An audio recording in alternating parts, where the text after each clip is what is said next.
Welcome to Massive Late Fee. And now your hosts, Mark and Carol.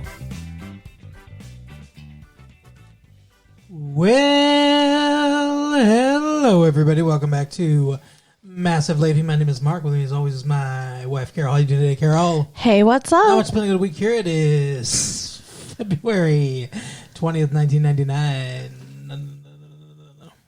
It is that. Yeah, how you doing?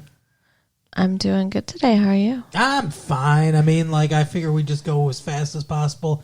We're going to get you guys through your drive in the morning or your drive in the evening or your homework or wherever you listen to these tapes at. We're going to get you through it, and we're just going to go fast. It's going to be a 10-minute long episode. Holy shit. Why would we do that? Unfortunately, even if we go fast, it truly does not make their drive any faster. No, it's the drive starts when we start the show and then it ends when we're done. Ooh, it's magic, huh? It's it's magic. No. That's mine. I know. But she's touching my soda, everyone. Because he does this thing where he doesn't tighten the top of the soda. Pop, as we call it here in Michigan. And then if it gets knocked over, it spills everywhere. Yeah. And it's right next to our recording equipment. So Yeah. it's kind of dangerous. Yeah, well, you know what? I live on the edge, baby. Apparently. I'm a bad boy. I live dangerously. He eats crackers in bed and everything. Put it right here. Yeah, right over the machine. He just moved it out of my reach, by the way, and closer to the equipment. What's going on? That's the title of this. For comedy, see politics, everyone. Sure, the impeachment is over. The jokes about it are not. Quote, "It's the only kind of filter we have," says stand-up humorist Louis Black, who's playing the Comedy Castle in Royal Oak this week. I'll try to do his voice. A lot of you people might not know who Louis Black is, but and for a lot of comics, it probably beats. That doesn't sound like it. It probably beats what they've been doing in their regular act. The reason I do politics is that I don't really have to work. I can just read the newspaper back to people. Generally, that covers it. That's lazy shit. I know. It's Dan Quayle is running again. Need I say more? The stage that Black performed on during his recent Comedy Central special was littered with newspapers. Kind of a reflection of where my material comes from and what's in my apartment. His stand-up delivery is much like that of a college professor whose classroom is a stage for griping to a captivative audience. Griping to a captivative I audience. was going to say, that sounds gripping a cactus. I don't agree. He's like an angry comic. That's what he does. Have you ever heard a comic that's like pissed off at everything? That's what he does. He's like, That's annoying. I don't like that. I don't like that voice. He's one of those people that talks about how Hanukkah is supposed to be better because you get 8 days of presents. He's like what you don't realize is it's 8 days of terrible presents. Oh, a pen set. Oh, you forgot to take the name of the bank off the bottom of it. Oh, he's like, it's a back-to-school holiday. Black, 50, has been contributing his blustery opinions on current events to Comedy Central's, quote, The Daily Show for about 3 years. Yeah, there is a lot of more political humor in comedy now. The new dude on The Daily Show is named Jon Stewart, and he does a lot of political stuff. He had an MTV show and stuff like that. So I liked Craig Kilborn a lot, but I like this Jon Stewart too. It's kind of like, Mary Poppins, a spoonful of sugar helps the medicine go down. Yeah, I guess that is an interesting way to look at it, Carol. I like my politics with a side of comedy. Yeah? Yeah. Yeah, because otherwise it's boring as hell. That's true. It's politics is generally pretty boring. As boring as, cigar sex can be, I guess. I don't know. Lately it's been hard for our politics to be boring. It's been hard. It has. Yeah. Is it hard right now? No. Thinking about Bill Clinton and his cigar. Oh, God. You don't say his name. Oh, sorry. Thinking about Bill Clinton. What is happening? I feel your pain. Feel something. I feel something else that starts with a P. Carol, was there an award for the best no-show? What the fuck? What if they gave an awards benefit and none of the A-list awards winners came? That almost occurred at Thursday night's Time for Peace Awards in New York. That would be so depressing. Peacemakers Steven Spielberg, Robin Williams, and others were no-shows, even though their names had been listed prominently on the $1,000 a seat invitations. Ooh. The no-shows might have set a trend at the opening night party for New York's Winter Antiques Show last month. Only John F. Kennedy Jr. dropped by for a little while.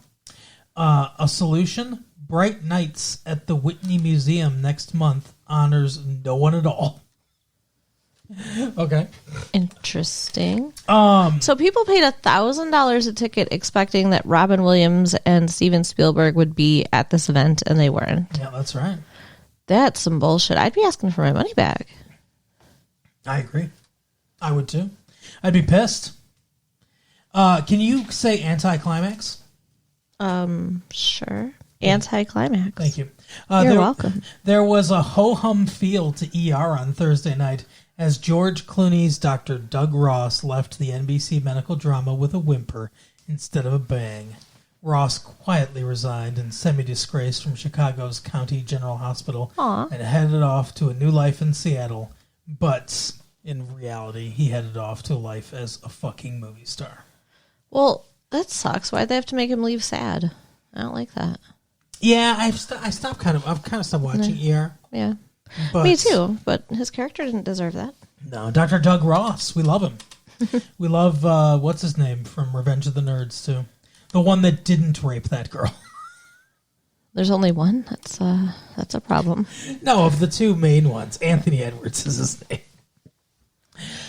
First, he's up for the starring role in the remake of Shaft. Then he pals around with the fashion creme de la creme at the New York's Ralph Lauren show. Finally this week, Samuel L. Jackson got the brass pudding pot for being Harvard's Hasty Pudding Man of the Year. But before he was potted by all the Harvard swells, he washed his mouth out with soap, making not-so-symbolic amends for all the profanity he has spewed in his many films. What do you think about that? I don't know. Okay. Thank you for your well-reasoned opinion on Samuel L. Jackson. They're remaking Shaft. Shaft! See, I didn't like... He's one bad mother. Shut your mouth. I don't think I've seen Shaft. Just talking about Jay. Part of the problem. It's a 70s blaxploitation Hard for me character. to have an opinion about. It's something like... I have no experience with. What's the other one's name? It's like... there's another one, too. Another big one. I can't think of his name. But there's Shaft and there's, I don't know, others. What about this, though, Carol? The bug has struck. Many firms infected Y2K fears already ruining vacation plans. Oh, no. Even though New Year's Eve is still more than 300 days away, tens of thousands of employees in Michigan have been told not to plan year-end vacations because of concerns over the year 2000 computer problem. So far, the vacation pinch affects 8,800 workers at Comerica, 8,400 at Detroit Edison, and 2,000 at computer service company Syntel, according to officials at those companies. Wow. Yeah. Y2K, everyone. Can they really do that? Can they really just be like, hey, don't plan your vacation for this time? Apparently. Like, that's bullshit. Some computer experts fear uncorrected computers and computer memory chips could think it's the year 1900 and shut down or spew out bad information. I love that they have, like, this is so stupid to me. I'm sure I will take it to the bank that fucking nothing is going to happen. They think it's going to be the year 2000 and the computer's going to see 00 instead of 99 or whatever and be like, oh, fuck, it's the year 1900. We don't even exist and just explode. Computers don't know that. You know what's funny is that's part of what the main character of the movie we watched was doing. That's why I saved that one for the last story that we did. But yeah, I mean, it's kind of fucked up. But at the same time, I feel like they should have planned for this because obviously this year was going to come. I mean, they started making computers in the, 50s? Yeah, about that. I mean, did they really think the world's going to end between the 50s and 2000? Maybe with the nuclear devices. That's who true. knows? Maybe they did. But, I mean, Nostradamus thought so. sure, Nostradamus, that idiot. let me make 400,000 predictions, and then 400 years from now, people can comb through all of them and be like, hey, this one, if you change this letter and that letter, it says Hitler. Yep. Wow. Anyway, so I think it's pretty ridiculous. But not ridiculous was the movie we watched this week, Carol, because we watched Office Space. We did. I liked this movie so much. Michael Judge. He looks like Brandon Fraser a little bit. He wasn't in the movie. Oh. Well, the main character of the movie looks like Brandon Fraser a little bit. I guess a smaller version of Who Brendan is he? Fraser. Tiny Brendan Fraser. I guess. His name is something that I don't remember off the top of my head, but he definitely has a name. Ron Livingston. Okay. His name is Ron Livingston. He was in Swingers, which we saw a couple years ago. Yeah. He was the friend that said somehow they know not to call you Jon Favreau. Until you're over them. Exactly. But yes, they played golf together or whatever. He's in this movie. He's the star of this movie. Michael Judge, creator of Beavis and Butthead, and also something called King of the Hill, wrote and directed this movie. Okay. Based on the shorts, we've all seen them, the Milton shorts. The guy I haven't seen them. The guy that, oh, okay, sorry. The guy sitting at his desk like, I'm gonna burn the building down. You know, that guy. See, I don't know that guy. Played expertly by Stephen Root. Is it weird that I somehow missed an entire comic? It's not a comic. It was it's shorts. They would show it on MTV in between stuff. It was on Saturday Night Live. Oh, too. this is back to my not having cable. Carol doesn't like... Well, they showed them on Saturday Night Live as well, but Carol doesn't like Saturday Night Live, so sorry, Right. everybody. She doesn't watch it. That's true. That's why we rarely talk about Saturday Night Live or any skits that are on Saturday Night Live. Because Sorry, I suck, everybody. we don't... I'm not. We don't... we don't watch it much. That is true. Although, like, if there's somebody who's going to be on that I really like, then, I wouldn't mind. Every once in a while, we watch the Sarah Michelle Gellar episode. Right. And, yeah. Oh, thank you for that. Everybody awake out there? If any of the Dawson people are on there, we'll probably watch that. Sure. Anyway, Carol, so what did you think of Office Space? I really, really liked it. What'd you like about it? It was hilarious. It was very funny. The scene where they beat up the fax machine is just fucking priceless. Yeah. Like, I have lost my shit over the fax machine at work before. I get it. I think most of us get it. Like, this movie is very relatable. Oh, 100%.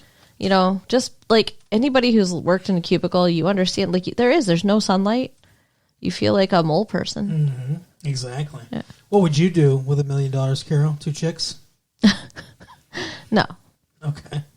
What would I do with $1 million? I would move to Europe Nice. and buy a really nice house in Europe. Svenska? Maybe. Yeah, we're trying to learn Swedish, everyone. Yeah. For all of our Swedish listeners out there. Vad heter du? He's doing much better than I am. He knows a lot more words than I do. It makes me happy for him and sad for me. Oh, you'll be all right. Anyway, so... Rolik, right? Rolik's funny. Damn it. Rolik means funny. But this movie was Rolik. Yeah, that's true. That is true. I don't know the word for movie yet. Yeah. But Rolig, yeah, Rolig. Anyway, so Lot that's nice. Lot. Thank you, Swedish people in the world that are listening to these tapes. Talk? That's please. Not Yeah, thank I you. think it's also thank you. Oh. I think it doubles as please and thank you. Okay. Talk. Like aloha. Yeah, exactly. Exactly like that. So Office Space. Was... Well, I liked it quite a bit too, actually. The beginning of the movie, I kind of got the tone they were going for right away. Yeah. And there's just a beautiful sequence of our 3 main characters in traffic. Mm-hmm. And we get everything we need to know about both our 3 main characters and our villain in that opening traffic scene, because Peter, played by Ron Livingston, is stuck in traffic, and it's the classic situation where the lane next to him is just moving, and he's stuck, and he gets over, and then that lane stops, and the lane he was in starts moving, and he gets over, and it's like it can never time it right. Yeah, so just stay where you are, man. Like, don't switch lanes at the grocery store or in a traffic jam. And there's a man in a walker that's just like greatly outpacing him. It's awesome. It's a perfect, like, it's perfectly filmed and staged, and we get everything we need to know about his character in that. He's frustrated, he's apathetic, he cannot get ahead. Like, the whole thing is like a metaphor for his life. Yeah. He's stuck where he is. And then we see what's his name? Samir? Is that their Indian friend? Yeah. Or Pakistani friend, and he's fucking pissed off. We see all the rage inside him. He's banging his steering wheel and everything, and we get everything we need from him, like in his characterization. And then we see Michael Bolton listening to his rap. He's listening to rap and he's singing along with it and everything, and he's super into it. And it's what's his name, Mike, Killer Mike, doing the rap and everything. And then he sees a black guy selling flowers or whatever on the side of the road, and he makes sure to turn the music down and lock that door. Oh yeah, that too. Yeah. So it's like, he's a poser kind of. Now, like, obviously that's racist as shit. Yeah. But at the same time, you should always have your doors locked, because it's been a problem, at least around here, of people getting carjacked. It's an issue. Yeah, I mean, it happens a lot in Detroit. I don't think it would happen as much in LA crowded traffic jam. Is that where they are? Yeah, they're in Los Angeles. Yeah. And then the villain, we get everything we need to know about him in this opening spot too, because we don't see him in traffic. Presumably, he didn't have to deal with traffic coming in. He pulls in his blue Porsche into the spot designated for him, Bill Lumberg, vice president of operations or whatever it says, for their company. And his license plate of his Porsche says, "My Porsche." Which is so stupid. Right above the Porsche logo is the license plate. And yes, it is stupid, and it gives us everything we need to know about him. He's vain, dumb, and materialistic. And he gets all the special treatment because he's got the parking spot, and he gets out of his car with a big smile on his face. Well, yeah, life's great. He's leading a charmed life. Sure. So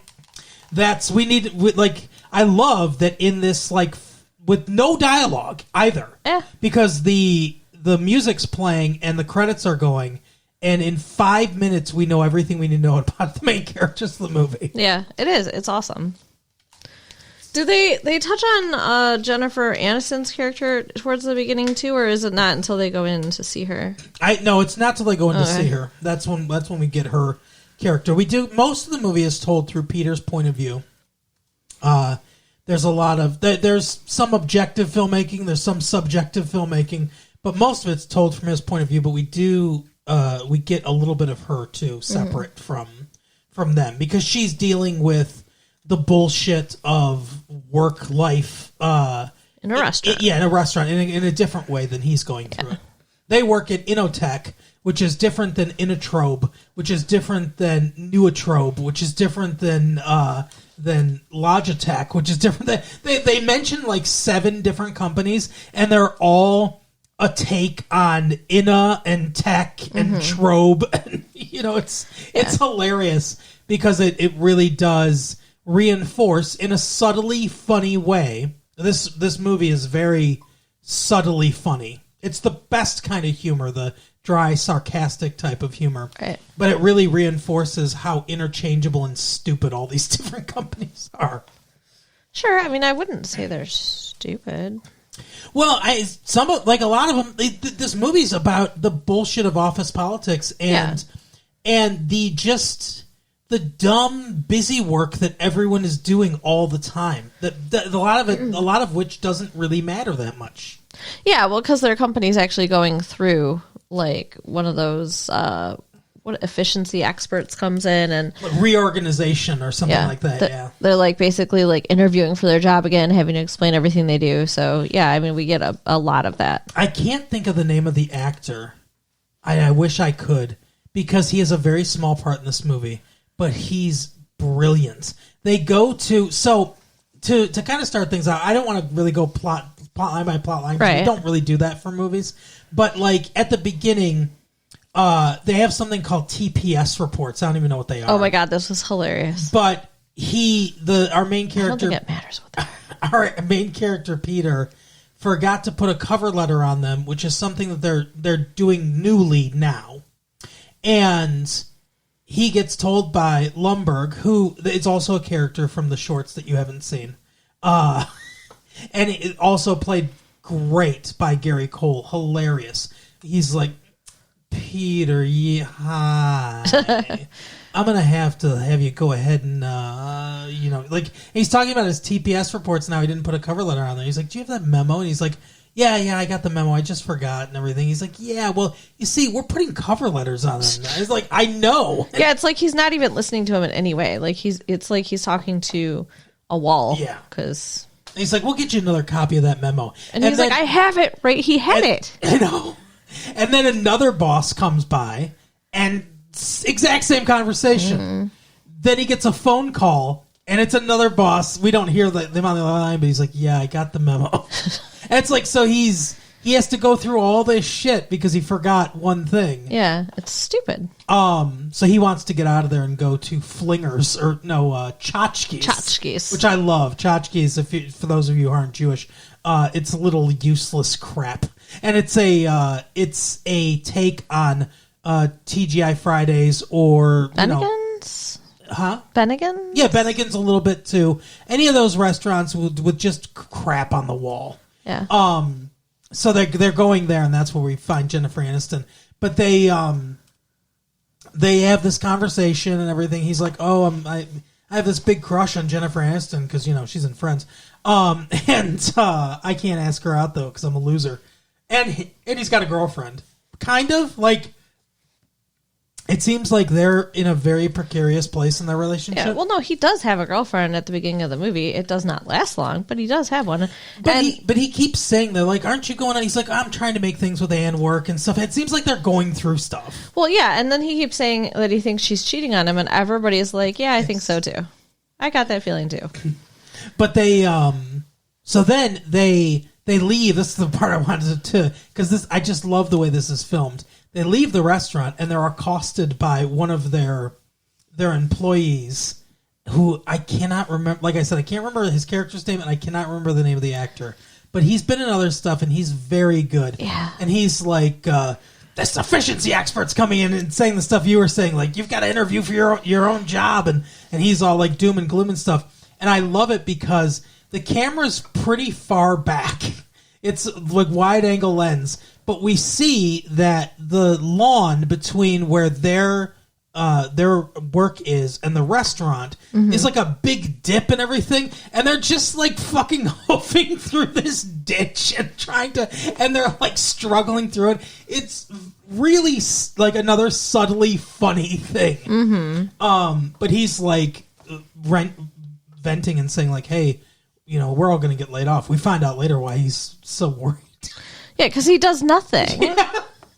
They're asking him, like, so what are you doing today? And he's like, I deal with the customers. And they're like, so you do this with the customers? Well, no, somebody else does that. He takes the specs or the reports or something from the customers to the engineers. We never get like a solid sense of what they do in this company. No. They talk about shipping units. They talk about engineers. Peter, the only thing we know for sure is Peter is going through code for banks to change for the Y2K to change the code so it's 4 digits instead of 2. That's all we know that they're doing.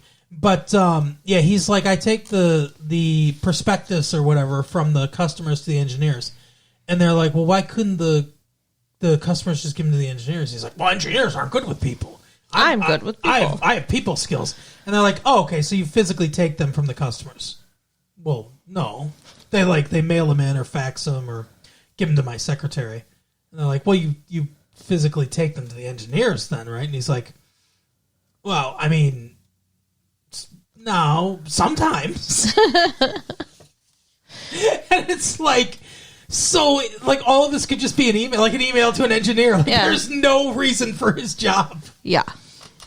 There's, oh man, I can't remember anyone's name. I should have written everyone's name down. Well, it's kind of hard when we're in the theater. The efficiency experts are played by two guys, the Bobs.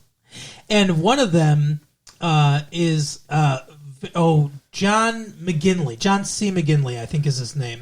He's been in a couple of other things that I've seen, and I think he's really funny. He is hilarious in this movie, to me. Another one where he knows exactly what he's like. He knows exactly what movie he's in. He knows exactly how to play it. Everyone is pretty understated, I think. I think everyone does their job pretty well as far as acting goes. But just a really tightly written, good script. It is. And the plot of the movie is that this guy's trying to save his relationship.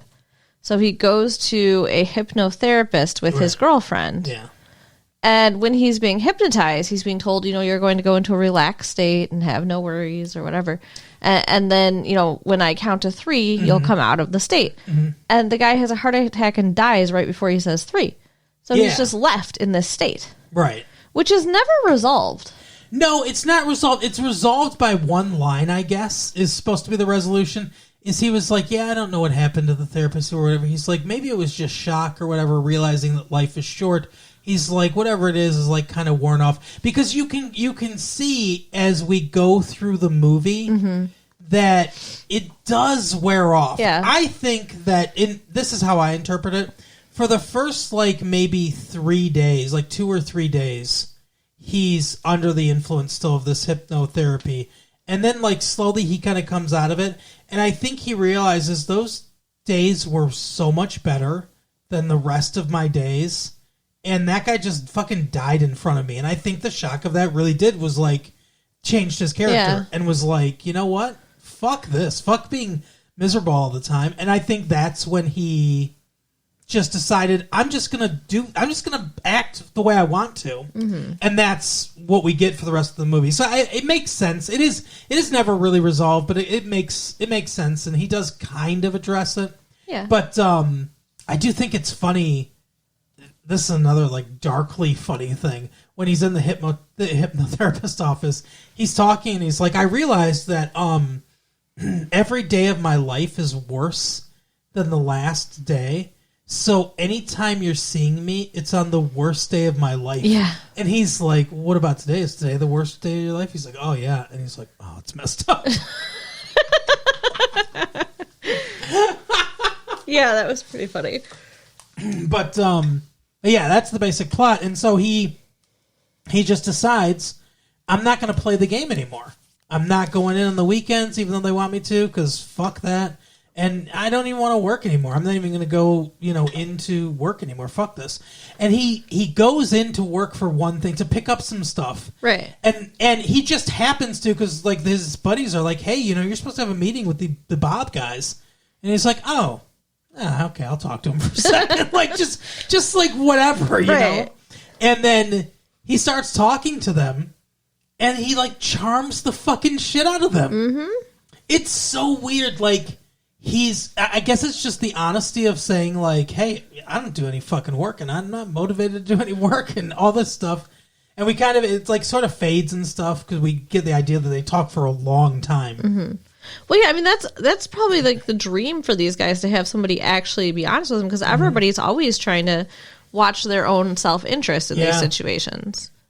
But it's so funny because, this is one of the ways I think John C. McGinley is so good in this movie, is he's like, hey, this is just a hypothetical, but hypothetically speaking, if you had stock options or something like that, would that motivate you more? He's like, I don't know, I guess. And then he looks so happy. He gets this big smile on his face and starts he just wants to please this guy. It's so funny.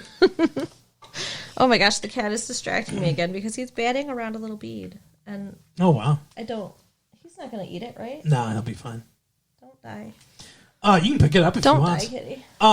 So the other part with him that I think is really funny is later they're doing the evaluations, and they're like, yeah, this guy that doesn't do anything, like he can get fired, and these people can get fired, and this guy can get fired.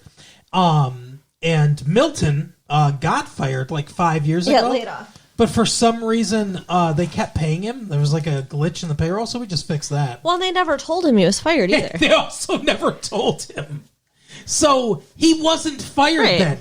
If you kept paying him and you never told him, then he wasn't fired. Yeah. But they're like, well, we just fixed the glitch in the payroll, so he won't get paid anymore. So that just resolve itself. Which is ridiculous. You don't just do that to somebody. That's evil shit. Yeah, no shit. But then they start talking about Peter, and they're like, we want to talk about this Peter guy. He's a straight shooter with upper management written all over him. And Lumbergh is like, I'm going to have to go ahead and disagree with you there. And you can see John C. McGinley gets so fucking pissed. Yeah. It's one of those things where it's like, and the other Bob is like, I'll deal with this. And he's like, yeah, we think the problem is that he's not being motivated. You're not pushing him. Mm-hmm. Yep, they're blaming Lumbergh. Oh my God. And then they start talking about, what do you do around here? They pull That was awesome. I loved it. But yeah, I think the movie speaks to a large section of the population, I think, about that have to work. Just about the rat race and the futility that you can feel, and the soul crushingness that you can feel when you're doing something that you don't love. Yeah. That's the thing. It's everybody really should try to find something that they love. I mean, they do mention like, well, if everybody the $1 million question I asked you, if you had $1 million, what would you do? Because it's supposed to tell you what you want to do. And the one guy's Michael Bolton's like, well, that question's bullshit anyway, because then we wouldn't have like ditch diggers and janitors and shit like that. And it's like, yeah, that's true, but some people do like those jobs. I mean, not nearly as many as would like being a movie star or something like that, but there are people that do like their work. Well, yeah, there are people who enjoy like working with their hands and working outdoors, and like there are jobs that sound awful to you that might sound awesome to somebody else. Exactly. But we would definitely have fewer like fast food workers and things. Sure, there are people who love to cook. Yeah. But you would have fewer people cooking, flipping burgers. Yeah, I guess. I do understand his point, but I do think it's nice when the majority of people can find something that they love to do. That would be awesome. What would you do if you had $1 million, by the way? Probably do this. Well, yeah, see, I would do this and not have to do anything else, but I'd probably write more. I mean, if that's what you mean is like, what would you do if you could do anything rather than necessarily what would you do with $1 million, then yeah, I would do this, and I would do volunteer work. Yeah. So, what would you do with $1 million out there? Late fee 1994 at AOL.com. Oh yeah, share what you would do if you didn't have to work, if you had all the money you needed. But yeah, I mean, I think it's a fantastic movie. I don't have much more to say about it really, other than the ending. So not to give away too much stuff, but although go see the movie. This is another one we got kind of a sneak peek of. So we'll be back to seeing movies that you guys are seeing at the same time as us next week.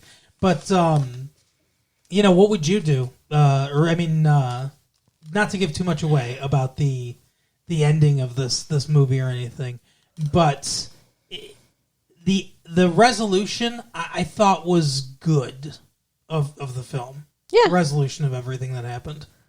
Yeah, I thought it was perfect. Yeah, I think they wrapped up the movie nicely. So yeah, if you're wondering, go see it. Yeah, absolutely. But that is the episode for the week. Carol, tell people where to steal some money from. So you can write us at latefee1994 at AOL.com. Mm-hmm. Check out our website at www.retrolatefee.com. Yes. And share the tapes with your friends. We'll see you next time. Bye. Bye.